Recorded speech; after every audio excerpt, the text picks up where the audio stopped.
3:44 a.m. Horn of Africa. The Bab el-Mandeb Strait, 29 kilometers wide at its narrowest point between Djibouti and Yemen, was carrying its standard pre-dawn traffic. 7 tankers in various stages of southbound or northbound transit, a container ship on the northbound lane, and 2 bulk carriers holding position at the southern anchorage awaiting a slot in the northbound separation scheme. The strait is the southern gateway to the Suez Canal route, the passage through which approximately 12% of global trade and 8% of global liquefied natural gas moves each year. Its closure is not a regional event. It is a global supply chain event within 72 hours. Iran had understood this arithmetic for longer than the Houthi movement had existed. The operation that began at 3:44 a.m. had not been planned in Sana'a. It had been planned in Tehran, in the IRGC Aerospace Forces Targeting Directorate, over a period of 11 months. The Houthi organization had been provided with modified targeting coordinates, a specific maritime channel designation, and a launch timing that had been calculated to coincide with a period when the U.S. Navy's Red Sea escort posture was at its rotation gap. The 19-hour window between the departure of one destroyer from the Bab el-Mandeb patrol station and the arrival of its replacement. The Houthi organization had been the instrument. The strategic logic had been Iranian. The plan was not to sink a ship. The plan was to damage 4 ships simultaneously in the 29-kilometer passage in a way that created a traffic management crisis that would take 72 to 96 hours to resolve, during which no additional vessels would transit the strait. The physical blockage did not need to be permanent. It needed to be credible, visible, and sustained long enough to force every underwriter, every operator, every charter party with vessels in the northern Red Sea to recalculate their risk assessment. The insurance market had a Suez Canal alternative risk clause. It would activate within hours of a confirmed multi-vessel engagement in the strait. Every operator in the world would receive the same message from their underwriters within 24 hours. The strait would be commercially closed without a mine in the water, or a vessel physically blocking the channel. At 3:44:07 a.m., the IRGC-coordinated launch sequence activated from 4 separate positions in the western Yemeni highlands. 8 Burkan 3 ballistic missiles in 2 salvos of 4, each salvo targeted at a different vessel in the strait's traffic separation scheme. 4 Tornado-class anti-ship missiles from mobile coastal launchers positioned on the Yemeni shore. 18 Shahed 136 one-way systems in a dispersed formation targeting the bridge structures of 3 tankers simultaneously. The total package: 8 ballistic missiles, 4 anti-ship cruise missiles, 18 drones, all launched within a 90-second window. The SBIR's constellation registered the Burkan 3 launch signatures at 3:44:14 a.m., 7 seconds after ignition.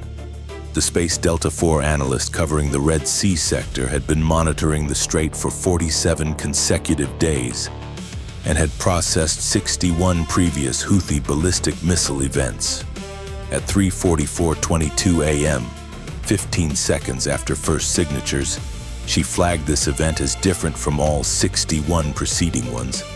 The preceding events had been single or paired launches, 8 simultaneous tracks in 2 distinct clusters, combined with the thermal signatures of the coastal launcher activations appearing 11 seconds later, was not a tactical harassment operation. She transmitted the multi-vector alert at 3:44:33 a.m., 26 seconds after the first ignition. The alert reached Navcent in Bahrain, USS Laboon operating at the southern Bab el-Mandeb approach, and the Sea Ayak at Al-Udeid simultaneously at 3:44:41 a.m. The rotation gap that USS Laboon was covering had been a known planning constraint for Navcent since the Red Sea escort operation had begun.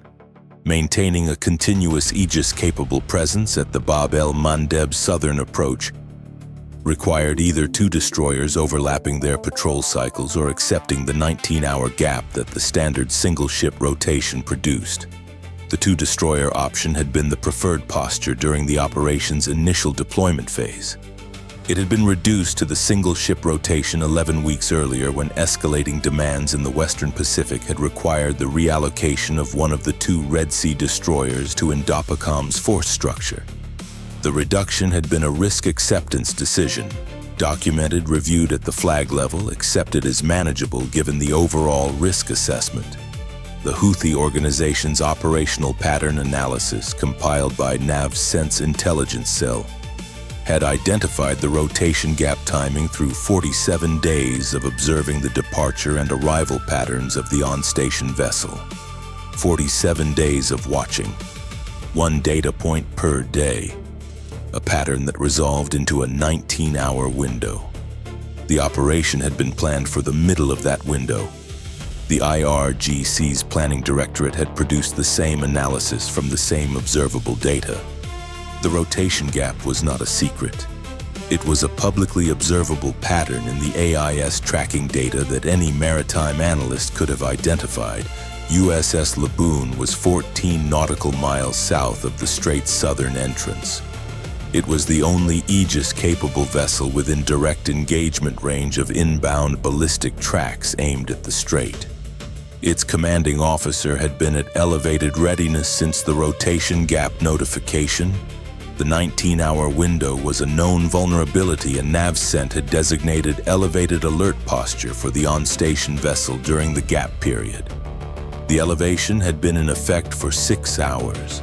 The tactical picture that the Laboon's Aegis system was assembling in the first 40 seconds after the alert was the most complex single-engagement geometry the ship had faced in its deployed history. 8 ballistic missile tracks on approach vectors targeting vessels at different positions within the Strait. 4 cruise missile tracks approaching from the Yemeni coast on sea-skimming profiles. 18 drone contacts at low altitude dispersed across a 40-kilometer front. 3 separate threat classes, 3 separate engagement systems required, all inbound simultaneously at different velocities and from different vectors. The Aegis system's processing architecture handled all 30 initial contacts simultaneously. What it could not do was fire 30 interceptors simultaneously.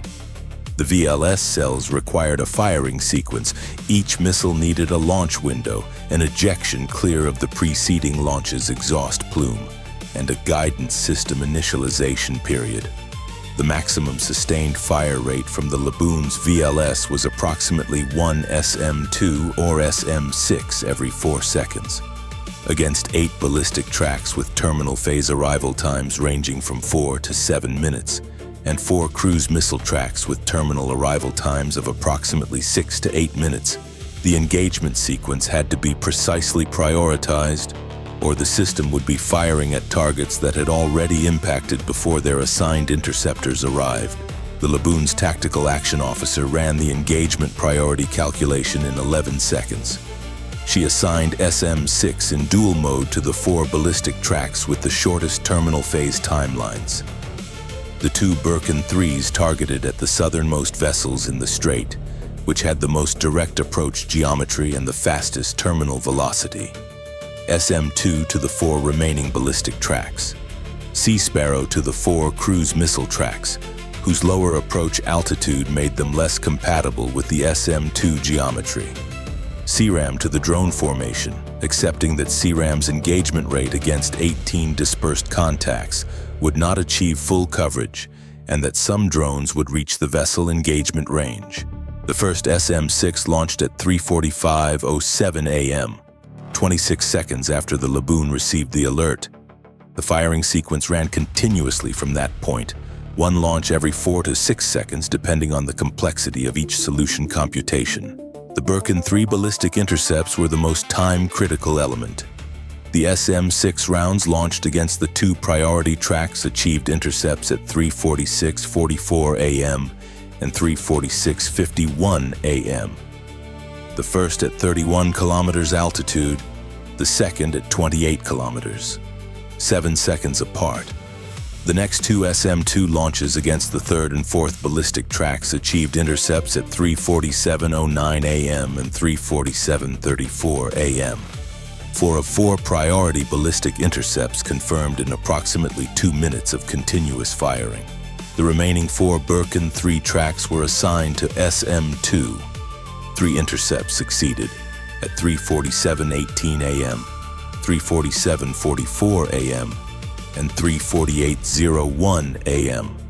The fourth SM-2 missed its target at 3:47:51 a.m.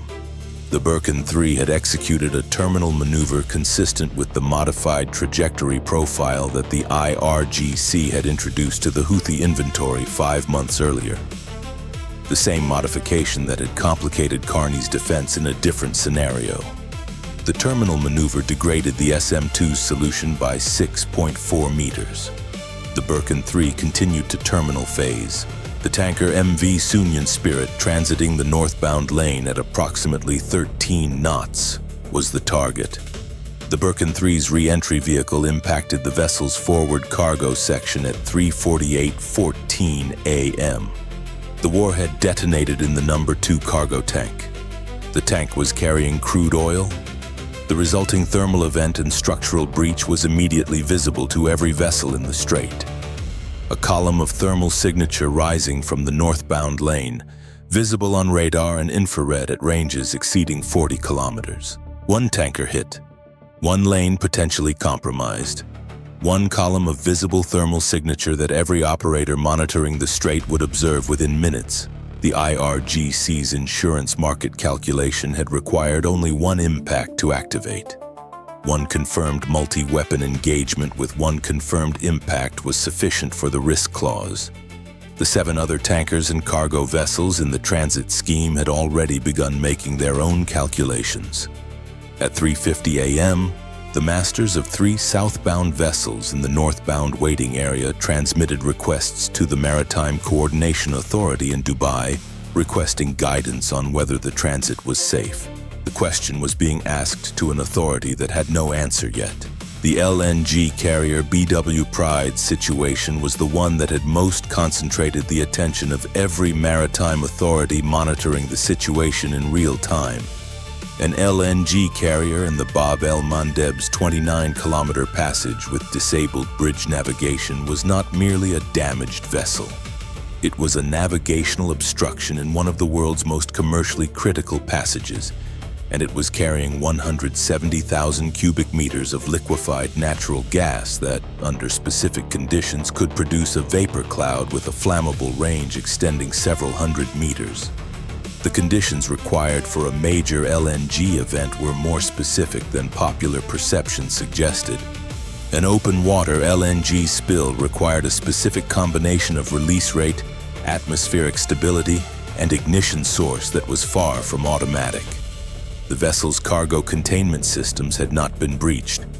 The damage was to the bridge superstructure, not to the cargo tanks.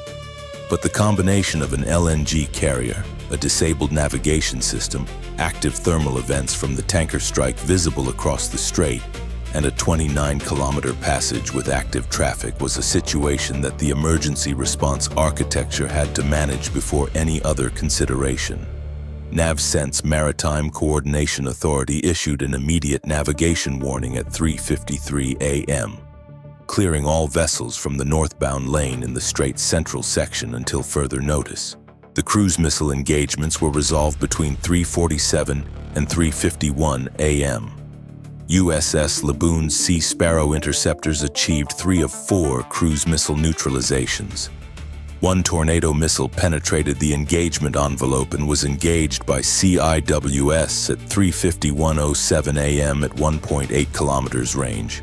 CIWS achieved 72 confirmed hits on the inbound round. The round's terminal velocity and structural integrity were degraded but not eliminated. The tornado impacted the outer harbor wall of the Djibouti container terminal at 3:51:22 a.m. Not a vessel, not a human, but the visible infrastructure of the region's primary commercial port. The impact was photographed by 2 separate commercial vessels in the harbor within 4 minutes, and transmitted to maritime coordination networks. The drone engagement produced the most complicated outcome. CRAM on USS Laboon engaged 14 of the 18 Shahed 136 contacts within its geometric coverage. Of the remaining 4, 1 impacted open water, 2 impacted the secondary deck structures of 2 separate tankers without producing catastrophic damage, and 1 impacted the bridge of the LNG carrier BW Pride, rendering its bridge navigation systems non-functional. The LNG carrier was the most dangerous outcome of the engagement. An LNG carrier with disabled navigation systems carrying 170,000 cubic meters of liquefied natural gas in a 29-kilometer strait with active traffic at 3:51 a.m. NavCent activated Operation Strait Response at 3:52 a.m., 8 minutes after first detection. The operation's primary phase covered 3 simultaneous requirements: emergency towing and navigation assistance for BW Pride, damage control assistance for MV Sounion Spirit, and a comprehensive counter-operation against the launch infrastructure that had enabled the engagement. The money calculations that ran in the background of every maritime security crisis in the Bab el-Mandeb region were visible in the freight market data that NavCent's economic liaison team was monitoring in parallel with the operational picture. By 4:15 a.m., the Baltic Exchange's Tanker Earnings Index had registered an after-hours indication of a 7.3% premium for Persian Gulf loadings requiring Bab el-Mandeb transit. The premium was the futures market's instantaneous assessment of what 1 confirmed tanker hit, 1 lane restriction, and 1 LNG carrier emergency in the strait was worth in additional voyage risk. The container spot rate desk at a major Hamburg broker was already processing inquiries from 3 shipping companies asking about Cape route availability and pricing for voyages that had been planned to use the Suez Canal route. The commercial world processes strait engagements in minutes, not hours. The operational world processes them in hours, not days. The gap between those timelines was precisely where the IRGC's strategic logic operated. The counter-operation element was the one that the IRGC's planners had most carefully calculated their own exposure to. The Birken 3 mobile TELs that had launched the ballistic missiles had been repositioning since 3:44:07 a.m. The standard post-launch protocol that dispersed them into terrain masking before any response could reach them. The Tornado coastal launchers were in hardened positions with pre-surveyed alternate sites. The Shahed 136 launch trucks had been moving since 3:43:30 a.m., 37 seconds before launch, pre-positioned for exactly this eventuality. The counter-operation had to address launch infrastructure that had already begun dispersing, and that had been specifically designed to limit response effectiveness through the same mobile and disperse doctrine that had complicated every previous Houthi counter-operation. F/A-18Es from USS Dwight Eisenhower, operating in the Gulf of Aden 190 nautical miles to the east, were airborne at 3:49 a.m. and reaching the engagement corridor at 4:01 a.m. They arrived to a surveillance picture compiled from MQ-9 assets that had been in persistent orbit over western Yemen since 3:40 a.m. 4 minutes before the launch sequence, which meant the MQ-9s had captured the entire pre-launch positioning and could begin backtracking the mobile system's post-launch routes.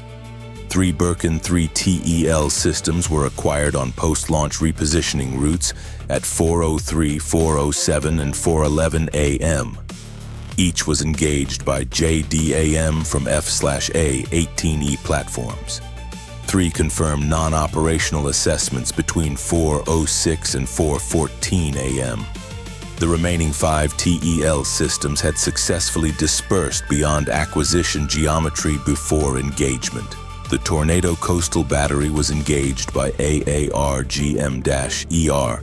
from the F/A-18E package at 4:09 a.m., targeting the active radar emitter that the coastal battery had activated during its post-launch repositioning check. The battery radar went offline at 4:09:47 a.m., The Shahed 136 launch trucks were tracked through the MQ-9 surveillance but had dispersed into urban areas outside the engagement rules of engagement parameters. The BW Pride navigation situation was resolved at 5:14 a.m.